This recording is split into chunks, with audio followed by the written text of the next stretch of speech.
Durante demasiado tiempo hemos vivido mirando hacia los lados, comparando nuestros pasos con los de otros, creyendo que el éxito ajeno es una señal de que estamos tarde. Pero no, familia, no estamos tarde, estamos justo donde debemos estar. Nos hemos desgastado persiguiendo aplausos, validations y miradas que nunca ligan, olvidando lo más importante, la nuestra. Hemos querido alcanzar sueños que no nacieron en nuestro corazón, sino en el deseo de encajar. Deja de comparar. Esa es una de las lecciones más duras que la vida nos intenta enseñar, pero que pocos logran aprender. Tiempo, nos pasamos la existencia mirando el camino de los demás, calculando cada paso ajeno, midiendo nuestros logros con reglas que no fueron hechas para nosotros. Y lo peor es que creemos que es motivación, cuando en realidad es una forma lenta de autodestrucción. Vivimos desplazando nuestra mirada hacia los lados, observando lo que otros tienen, lo que otros hacen, lo que otros muestran. Y en ese proceso, vamos olvidando quiénes somos, que queremos, y hacia donde realmente queremos ir. Nos enseñaron que competir es avanzar, pero nadie nos explicó que la competencia más importante no se libra contra los demás, sino contra la versión más cómoda de nosotros mismos. Cuando te comparas, pierdes autenticidad, pierdes energía, pierdes propósito, empiezas a dudar de tu valor. Solo porque alguien más va un paso adelante, o porque su las brilla distinto, pero dejemos de ser algo. No es que su luz sea más fuerte, es que tú has dejado de alimentar la tuya. Has estado tan ocupado mirando lo que otros encienden, que olvidaste encender tu propia llama. El tiempo que dedicas a comparar es tiempo robado a tu crecimiento. Cada minuto que inviertes en mirar a otro es un minuto menos que usas para mirar hacia dentro. Y ese intercambio nunca será justo, porque mirar afuera te destruye, pero mirar adentro te transforma. Vivimos en una era donde todo el mundo muestra mejor versión, redes sociales repletas de logros, sonrisas perfectas, viajes, cuerpos talados, frases motivacionales y vidas que parecen salidas de una película. Y ahí estás tú, detrás de una pantalla, sintiendo que vas tarde, que haces poco, que no eres suficiente. Pero lo que no ves es que muchos de esos triunfos son solo fotografías, instantes congelados que no muestran las noches de duda, las lágrimas ocultas, los fracasos que nadie publicó. La comparación nace de una ilusión, la ilusión de que los demás lo tienen todo resuelto. Pero nadie lo tiene todo resuelto. Nadie todos están librando una batalla invisible, igual que tú. Cuando entiendes eso, la comparación pierde sentido. Empiezas a reconocer que tu vida tiene un ritmo propio, que tu propósito no puede meterse con los estándares de otro, que tu camino tiene giros que nadie más entendería. No estás tarde, no estás atrás, estás en proceso, y el proceso es sagrado. No lo apures, no lo minimices, no lo cambies por un aplauso ajeno.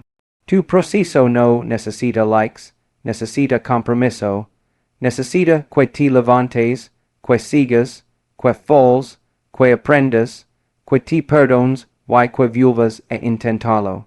Deja de comparar, porque mientras lo haces, el reloj sigue corriendo y tu energía se dispersa. La comparación no te motiva, te drena. No te impulsa, te paraliza, porque cuando crees que alguien ya llegó, sientes que tú no puedes hacerlo.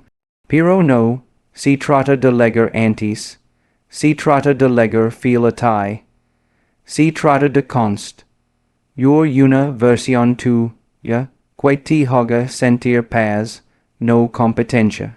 Nadie puede recorrer tu camino por ti. Nadie puede escribir tu historia con tus palabras. Nadie puede vivir tu propósito. La comparación es un robo invisible, un ladrón silencioso, que te arrebata la gratitud, por lo que years, y lo que tienes. Si hoy sientes que no avanzas lo suficiente, que otros ya lograron lo que tú sueñas, recuerda esto. No estás detrás, estás en tu propio capítulo. No compares tu página 1 con el capítulo 20 de alguien más. Cada quien escribe su ritmo, y la belleza de la vida está en esa diversidad. Mira tu reflejo con compasión, honra tu historia, celebra tus pequeños avances, y sigue adelante. Porque la única persona que necesita superar es tú mismo, y cuando entiendas eso, dejarás de correr detrás de los demás para empezar a caminar hacia ti. La validación no se busca, se construye. Desde pequeños nos enseñaron a medir nuestro valor por las reacciones de los demás. Aprendimos que si los otros aplaudían, íbamos por buen camino, que si alguien aprobaba, estábamos haciendo las cosas bien. Y así crecimos, construyendo castillos sobre la arena movediza de la opinión ajena, dependiendo de los halagos, temiendo a la crítica, temblando ante el rechazo. Nos acostumbramos a vivir pendientes de los ojos externos, esperando una confirmación constante de que somos suficientes. Pero la validación que nace de fuera siempre será frágil, porque pertenece a otros, no a ti. Hoy te digo, no mendigues reconocimiento. Edifícalo desde adentro, con los ladrillos de tu esfuerzo, tu coherencia y tu amor propio.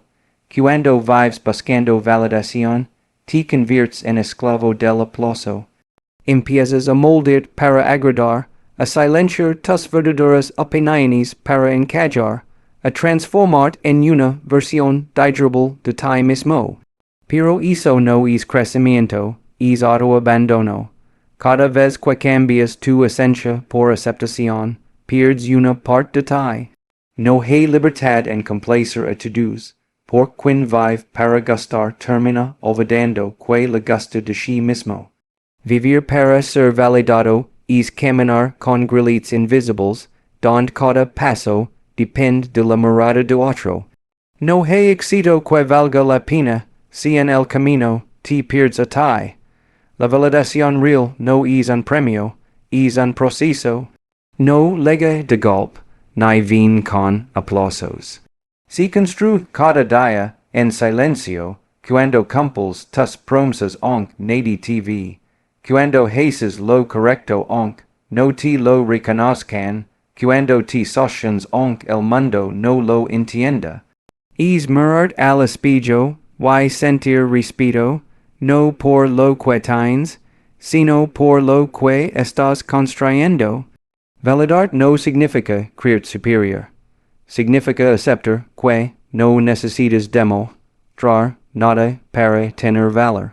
Tu existencia ya es prueba suficiente de que mereces estar aquí. El problema es que el ruido exterior es fuerte. Los redes sociales, las opiniones, los juicios, las comparations, tu grita que debes ser más, hacer más, mostrar más.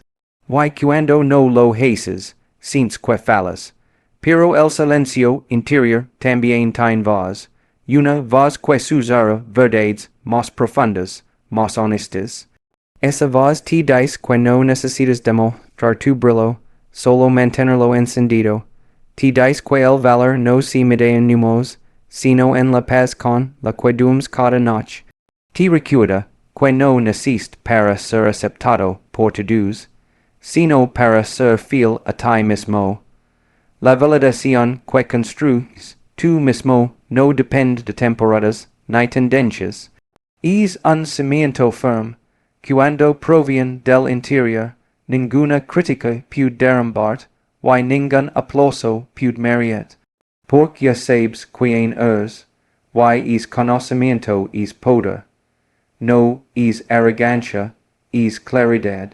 Quien se valida desde dentro camina sin miedo a perder el favor del mundo, Porque su aprobación más importante y latín, la suya. Aprender a validar es un acto de rebeldía en un mundo que vive de las apariencias. Significa dejar de pedir permiso para ser tú.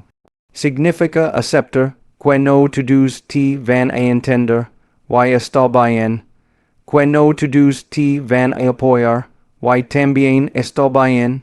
Significa reconocer que no necesitas adornar para brillar, ni justificar para existir. Validar es permitir avance, aunque nadie te aplauda, porque sabes que el verdadero reconocimiento no se escacha, se siente. Deja de esperar a que te ven, empieza a verte. Deja de buscar que te valoren, empieza a valorar. La validación externa puede motivar un instante, pero la interna te sostiene, toda la vida. No se trata de cuantas veces te digan que puedes, sino de cuantas veces tú te lo creas de verdad. No busques que el mundo te apruebe. Haz los paces contigo, y todo lo demás comenzará a tener sentido. Tu enfoque crea tu realidad. Lo que miras con atención se expande, lo que alimentas con energía crece. Lo que repites con la mente termina tomando forma en tu vida. Somos el resultado de aquello a lo que le damos importancia, y sin darnos cuenta, muchas veces elegimos enfocar nuestra mirada en lo que nos falta, en lo que duele, en lo que no ha llegado. Cada pensamiento es una semilla, y tu mente es el terreno. Si siembras duda, cosechas miedo. Si siembras comparación, cosechas frustración. Pero si siembras enfoque, disciplina y propósito, la vida empieza a responder con claridad. No es magia, es dirección. No es suerte, es atención. Donde pones tu enfoque, hay flores o se marchita, tu destino. El problema es que vivimos dispersos. Nos enseñaron a correr todo al mismo tiempo. Éxito, ama, reconocimiento, dinero, validación, paz, admiración. Pero el alma no puede construir en mil direcciones a la vez. No puedes caminar hacia el norte, y el sur al mismo tiempo. Cuando tu atención se divide, tu energía se fragmenta. Por eso hay personas que lo intentan todo y no logran nada, no porque no tengan talento, sino porque no tienen enfoque. La mente sin dirección es como una linterna que apunta a todos lados iluminando un poco, pero sin profundizar en nada. En cambio, cuando concentras tu mirada, cuando decides a que le vas a dar tu energía, todo empieza a cambiar. Lo que antes parecía imposible comienza a volverse alcanzable, porque no estás tirando fusas al azar, sino invirtiéndolas en lo que realmente importa. Tu realidad no se define por lo que te pasa, sino por lo que eliges mirar dentro de lo que te pasa. Dos personas pueden atravesar la misma tormenta, y salir completamente distintas. Una se enfoca en el caos, la otra en la enseñanza. Una se hunde, la otra crece. Lo que marca la diferencia no es la situación, es la dirección del enfoque. No puedes controlar todo lo que ocurre afuera, pero sí puedes controlar hacia donde miras. La atención es poder, y cuando la usas con conciencia, transformas incluso lo que parecía imposible de cambiar. Nos distraemos fácilmente porque el mundo está diseñado para robarnos el enfoque. Notifications, comparations, urgencias, prisas, todo nos empuja a vivir con la mente fragmentada. Queremos avanzar, pero cada distracción nos saca del camino unos pasos más. Y entonces culpamos a la suerte, a la falta de tiempo, y los demás. Pero la mayoría de las veces no nos falta tiempo, nos falta enfoque. Nos sobra ruido, y nos falta dirección. Si todo te importa, nada te transforma. El enfoque no es limitar, es liberar tu poder de concentración. Cuando eliges en qué enfocarte, eliges qué tipo de vida vas a construir. Enfocar no significa ignorar el resto, sino aprender a priorizar. Significa decidir que mereces tu energía y que ya no. Significa entender que no puedes florecer en todos los terrenos, pero si puedes hacerlo con fuerza en el que te corresponde. Cuando tu mente deja de correr detrás de cada cosa brillante, empieza a crear luz propia. Y esa luz es la que empieza a iluminar tu camino. El enfoque es un acto de amor propio, porque te recuerda que tu atención es un recurso valioso, que no todo ni todos merecen acceso a ella. Cada vez que eliges enfocarte en ti, en tu propósito, en tu crecimiento, estás diciendo al universo que estás listo para recibir con claridad. La realidad no cambia sola, cambia cuando tú cambias la forma de mirarla. Si decides ver oportunidades, los verás. Si decides ver límites, los creerás. Todo comienza en el pensamiento, en esa conversación silenciosa que tienes contigo cada día. El enfoque convierte la intención en resultado, la idea en acción, el sueño en vida. No necesitas controlar el mundo, solo necesitas controlar tu mirada. Porque al final, tu enfoque no solo define lo que ves, sino también lo que eres capaz de construir. El silencio también es progreso. Vivimos en una era donde el ruido parece ser sinónimo de éxito. Todo el mundo quiere ser visto, escuchado, aplaudido. Si celebra lo que brilla, lo que es eco, lo que se muestra. Pero el crecimiento verdadero, el que transforma desde la raíz, casi nunca es ruido. El silencio no es vacío, es el espacio donde nacen las ideas más poderosas, donde el alma se reordena y el propósito se aclara. Es en los momentos de quietud donde la vida nos enseña sin palabras, donde aprendimos a escucharnos sin interferencias. El ruido te distrae, el silencio te define. Nos asusta el silencio porque nos enfrenta a nosotros mismos.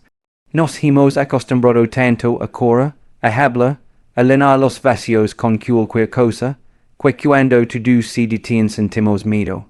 Miedo a pensar, miedo a sentir, miedo a escuchar lo que nuestra voz interior tiene para decirnos, pero el silencio no te castiga, te revela.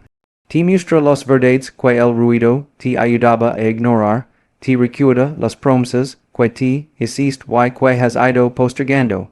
Te pone frente a frente con tus carencias, pero también con tu fuerza. Aprender a permanecer en silencio es un acto de madurez espiritual, porque solo quien se siente completo puede soportar el peso de su propia compañía. El progreso no siempre se anuncia. Hay procesos que florecen en secreto. Hay batallas que se ganan sin testigos. Hay días en los que nada parece cambiar, pero por dentro todo se está recomendando. En esos momentos donde no pasa nada, estás creciendo sin darte cuenta. Estás aprendiendo paciencia, estás fortaleciendo tu carácter, estás cultivando la resistencia que necesitarás cuando llegue la tormenta. No todo avance se mide con logros visibles. Algunos se miden con la calma que logras mantener cuando las cosas no salen como esperabas. El silencio también es una forma de poder. No responder, no justificar, no explicar cada paso es una señal de que has dejado de necesitar convencer al mundo. Es en el silencio donde se cocina la grandeza, porque ahí es donde se filtra lo superficial, y se queda solo lo esencial. La gente ruidosa puede parecer que avanza más rápido, pero muchas veces el ruido solo oculta inseguridad. El silencio, en cambio, es firmeza, no necesita anunciar nada porque sabe que el tiempo terminará, mostrando los frutos. Hay silencios que duelen, pero incluso esos son maestros. el silencio de una amistad que se aleja, el silencio de una oportunidad que no llega, el silencio de un sueño que parece haberse detenido. Cada uno de esos silencios trae consigo una lección. Nos enseña a confiar en los tiempos, a soltar el control, a comprender que no todo lo que cala está muerto. A veces la vida te silencia no para castigarte, sino para prepararte, porque cuando todo se detiene, puedes ver con más claridad que vale la pena conservar, y que es necesario dejar. En el silencio encuentras respuestas que las palabras no pueden dar.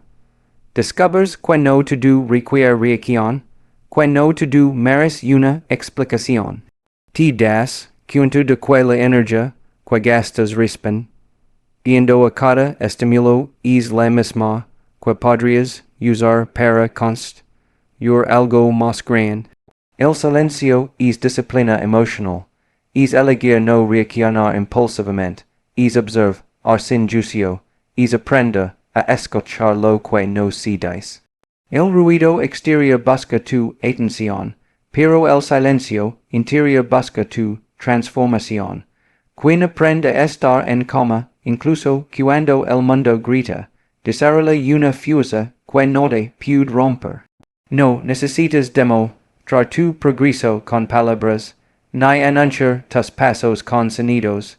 Lo que crece en silencio es más sólido, porque no depende de la aprobación, sino de la convicción. Cada etapa silenciosa de tu vida es una semilla plantada. Puede que hoy no ves brotes, pero eso no significa que la vida no esté trabajando bajo la tierra, preparando el terreno para lo que viene. Convierte la soledad en poder. Hemos aprendido a temer a la soledad, como si fuera una condena, como si estar con uno mismo fuera una señal de fracaso, de carencia o de abandono.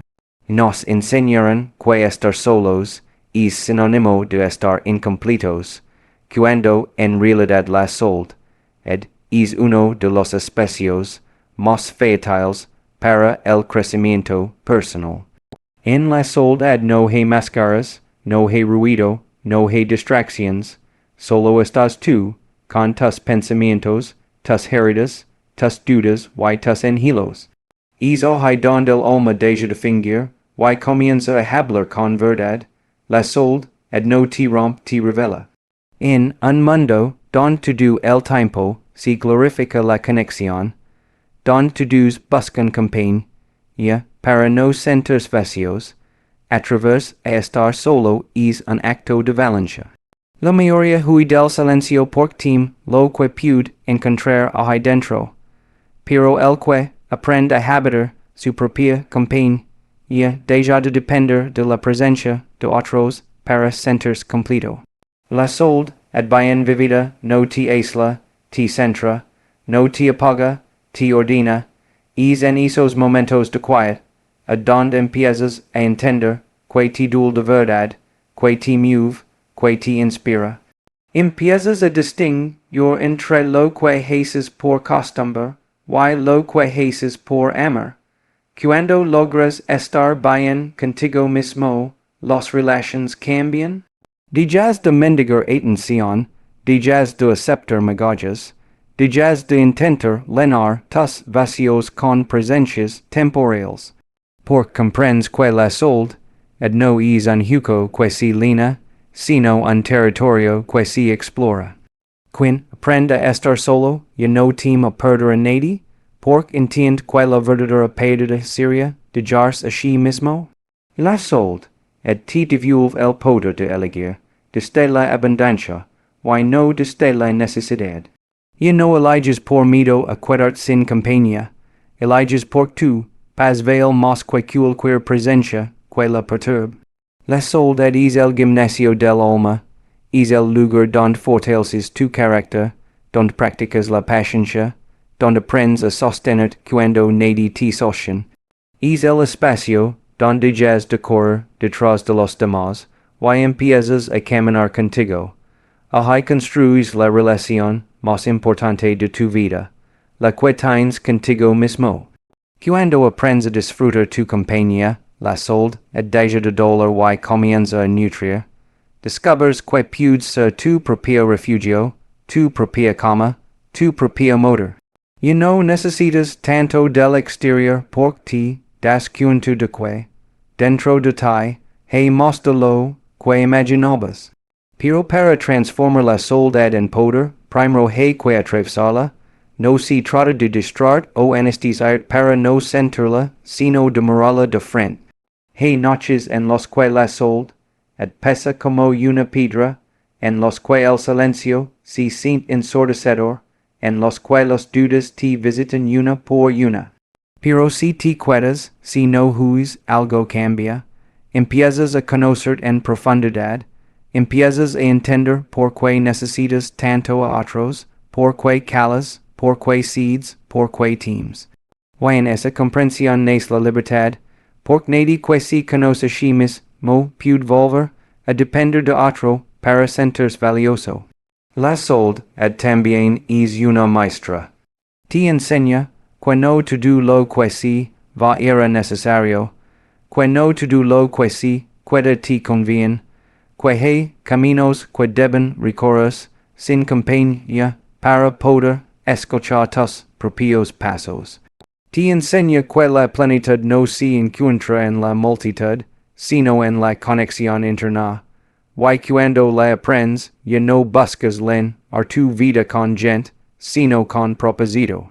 La soledad se convierte entonces en una aliada, en un espacio sagrado donde recargas tu energía, donde limpias tu mente, donde vuelves a ti.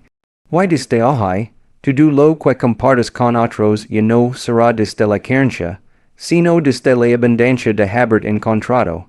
Sé tu propio proyecto. En un mundo que te empuja constantemente a mirar hacia afuera, a seguir modelos, a copiar fórmulas, a cumplir expectativas que no son tuyas, pocas personas se atreven a detenerse y preguntarse, ¿en qué estoy convirtiéndome? Nos acostumbramos a invertir tiempo en todo, menos en nosotros mismos. Dedicamos energía a trabajar, a complacer, a alcanzar metas que no siempre nos representan, y terminamos olvidando que el proyecto más importante que tenemos entre manos somos nosotros. No hay carrera, relación o éxito que pueda reemplazar el valor de construir conscientemente. La vida no se trata solo de acumular logros, sino de evolucionar.